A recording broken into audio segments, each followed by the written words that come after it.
The last time Glenn Plaskin came to visit, his book Horowitz had just come out in hardback form. Well, he's back, and it has been published in softback form.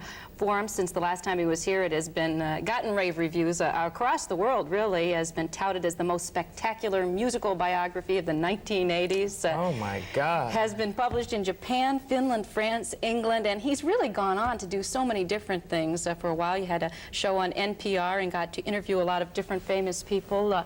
Did a number of interviews. Most famous one that I read was the one with Calvin Klein in Playboy, and are now an associate editor with Fairchild Publications, M Magazine, and we welcome you back to town. Thank you. You've been a tough person to nail down because you have been traveling so much. Well, it's fun. You know, ever since I finished the book, I thought, oh, this book will never end. Please let it end. Finally, it ended.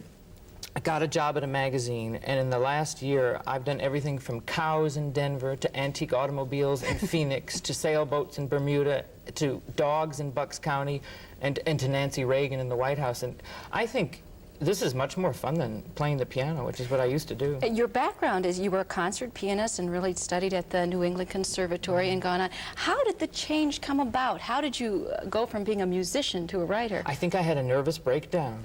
I think I did. No, I was tired of the piano. All those years of practicing, and I don't think I was good enough to be a concert pianist. I was good, but I wasn't quite good enough. But more important than that is that you sit in the room all day long by yourself. What a bore. This way I get to go see dogs and cows and famous people. First lady. I don't know whether our audience would approve of you putting them all in. I don't mean them in the same breath, but you know what I mean. It's more fun to meet different people.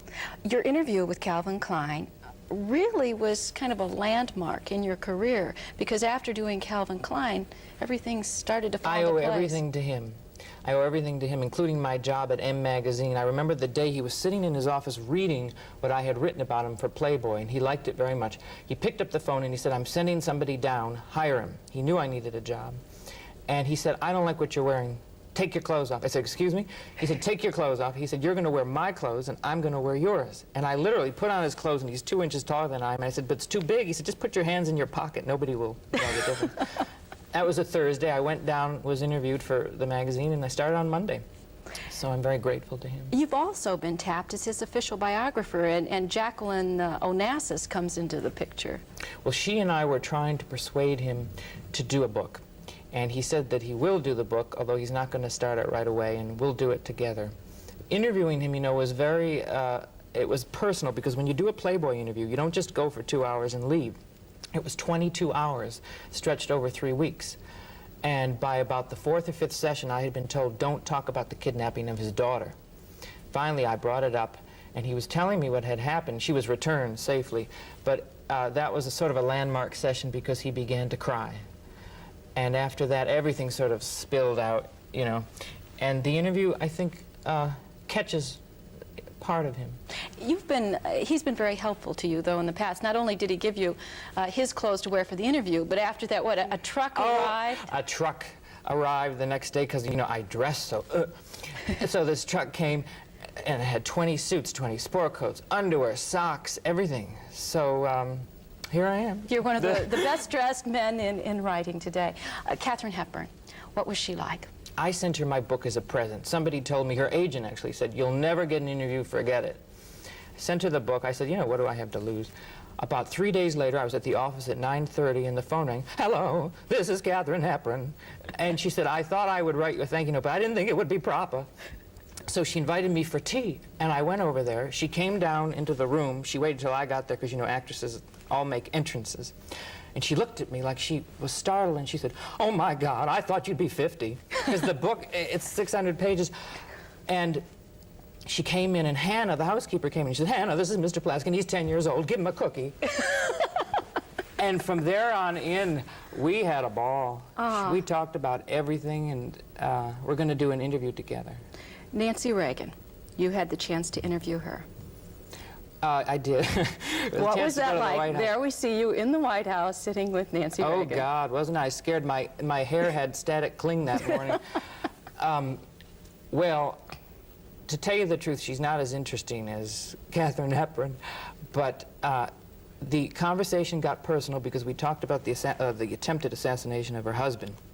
and she had met the Pope a few months after the president recovered, and she started to cry toward the end of the interview because she confided that she had discussed with the Pope everyone's mortality. I mean, we're all going to go, but they're in very special positions. And can you imagine sitting with the President of the United States and the Pope talking about your fears about your husband dying? And she got very emotional and started to cry. How do you prepare for these interviews? For instance, with Katharine Hepburn, did you prepare yourself for that meeting? Desperation, I think. You read everything you can read, and then you make a list of questions that you and your best friend would want to know the answers to, and then you pray that, you know, when I interviewed Joan Rivers, I was so scared. I was more scared for Joan Rivers than for anybody, because I like her more than anybody practically, except for Katharine Hepburn. And I prepared, and then I memorized the questions. Well, you interview people all the time. What do you do? Well, I just wing it, usually. Yeah. Well, you prepare, that's true, but once you get into the situation, you never know what they're going to say. If you get into the situation and you have a subject who likes you, you can go in and they'll hate you, and then you say, oh my God, no matter what you do. I interviewed Kitty Carlisle, and I remember walking into her living room. I think you have a picture of her here. And she sat down very regally and said, I'm going to have my dinner while we talk. I didn't so much as get a glass of water. And when the dessert time came, she said, please go in and tell my maid Miss Carlisle will have her pear. I said, oh my God. So I've been ordered around. You know. Has anyone ever just absolutely hated you, Glenn? Yes, I think so. Who? More than one, I'm sure. I'm not telling you. You're not going to tell who absolutely? No. You know who was nice? One of the nicest people, more reserved than Katharine Hepburn, but nice, is Carol Burnett. And you have, what, a story coming out in Family Circle? In about a month or two, Family Circle's printing it. And what nice legs. I meant to tell you, Nancy Reagan and Carol Burnett and Joan Rivers all have very nice legs. All right. Do you mention that in the interview, or? No. No. No, it's just for you. What is Carol Burnett like? Because we always think of her as the funny woman who's constantly on. Is there a serious side? Very serious. As you know, one of her daughters was addicted to drugs, and she's since recovered. She is divorced from her former husband, and she looked very wounded and vulnerable, I thought, when I met her. When I came off the elevator, I turned around, she said Glenn or something, and I turned around, and there was this very girlish-looking 51-year-old. I mean, she looked no more than 32. And she was wearing this summery red dress, and she really looked like a girl. And she just couldn't have been nicer. Really a nice person. Is there anyone that you really want to interview that you haven't been able to? You know, someone that is just totally inaccessible. Yeah, the only one in the world who you'll never have on your show, I think, is Jacqueline Onassis. She'll never give an interview to anybody. What's she like? Well, I met her when the book came out because she didn't bid for the book when it was up at an auction because she thought it wasn't worth as much money as it was paid for. So she then wrote me a letter when it came out saying she made a mistake. And we started talking, and she's very nice. I do a pretty good Jackie O imitation, but I can't do it. You can't do it? I better not. How do you keep yourself, I guess, aloof from the showbiz atmosphere that's all around you, because you're dealing with every kind of person that you can imagine? And in order to keep your writer's objectivity, I would think that sometimes you have to draw yourself back. I read nothing but trash. I shouldn't say this, but Sidney Sheldon novels, I can say that because my publisher publishes his. All the love stories and the trashiest books in hot water with bubble bath. And that really relaxes you.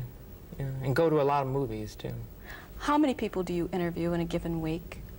What is your schedule like? Well, at the magazine, I do 2 or 3 stories a month. And then the other interviews for other magazines, maybe 5 or 6 a year. Do you have a favorite subject matter? In fact, we're looking at the cover of M magazine there with artist Jamie Wyeth. Well, Wyeth, of course, his father is very famous in Buffalo. Every time he has an exhibition at the Albright Knox Art Gallery, it's always mobbed. I went up to his house in Chadds Ford, and his favorite animals are pigs. And there he was. You see, everybody's crazy.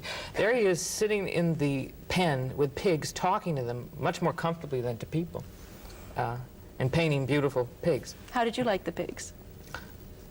Pigs are pigs, right? I didn't go in the pen. You didn't go in the pen, Glenn. Well, we should point out that our conversation is going to continue with Glenn Plaskin on Buffalo tonight on Saturday, and we'll touch all of those things that we didn't touch in this interview. Okay. Best of luck to you. Thank you. The book is wonderful. It's out in paperback, and you are a success.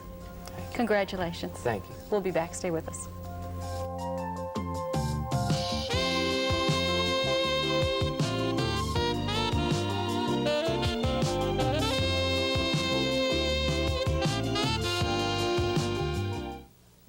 It's the greatest evening of tennis in Buffalo's history. Saturday, January 19th at Memorial Auditorium.